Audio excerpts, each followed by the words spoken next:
ज्योतिष शास्त्र, धार्मिक, आध्यात्मिक, सामुद्रिक शास्त्र, अंक शास्त्र,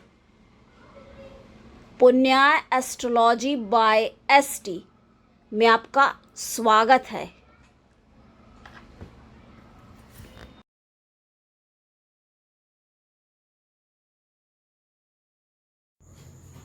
नमस्कार, जय श्री कृष्णा।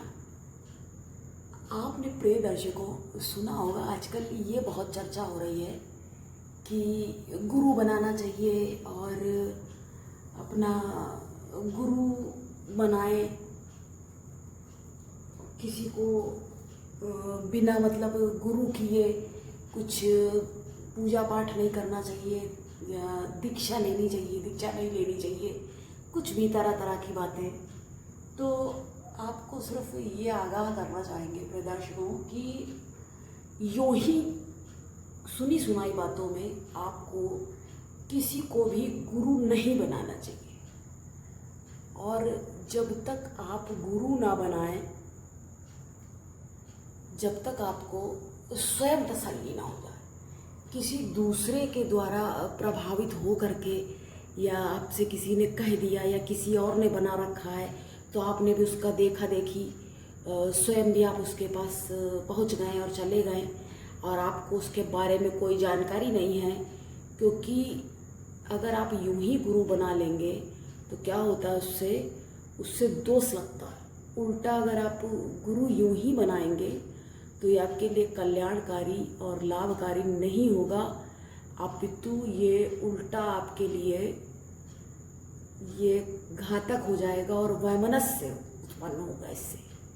क्योंकि आप अगर यूं ही बातों में आकर के लग करके किसी को गुरु बना रहे हैं और आपके लिए कोई मतलब आपके अंदर स्वयं के अंदर आप में कोई उसके लिए कोई सम्मान नहीं है, कोई गुरु का भाव नहीं है, क्योंकि भगवान भी स्वयं है तो वो भाव के भूखे।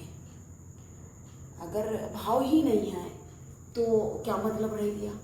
और वैसे भी आपने अगर हमारे पुराने दर्शक हैं तो आपने हमसे बहुत बार सुना होगा, कृष्णं वंदे जगत गुरु, अर्थात कृष्ण ही जगत के गुरु हैं।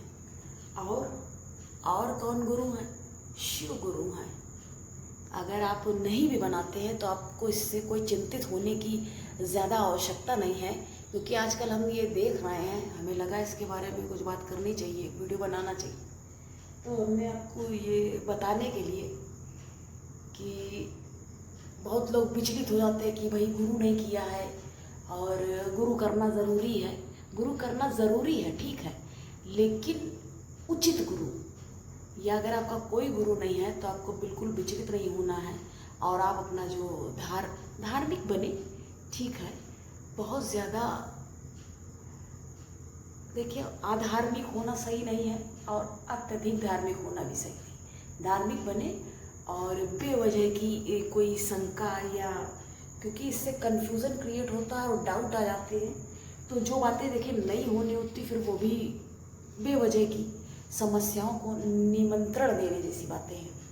तो इस वजह से आपको बिल्कुल भी हतोत्साहित नहीं हो जाना है कि गुरु बनाना है और किसको बनाएं, कैसे बनाएं, और जल्दबाजी में कोई उल्टा सीधा निर्णय ले करके यूं ही किसी को गुरु बनाएं और बाद में फिर पछताना पड़े या बाद में ये लगे कि ये काम क्यों किया। तो ऐसा काम आपको क्यों करना है? जल्दबाजी में इम्पेशेंट होकर के कोई काम करना सही कैसे हो सकता है? उचित निर्णय, और वैसे भी बिना विचारे जो करे, कहा जाता है ना, बिना विचारे जो करे सो पाछे पछताए। तो इसलिए आपको धैर्यपूर्वक विचार करके ही गुरु बनाना उचित होगा। तो आज के लिए इतना ही, मिलेंगे फिर अगली चर्चा में। तब तक के लिए नमस्कार, जय श्री कृष्ण।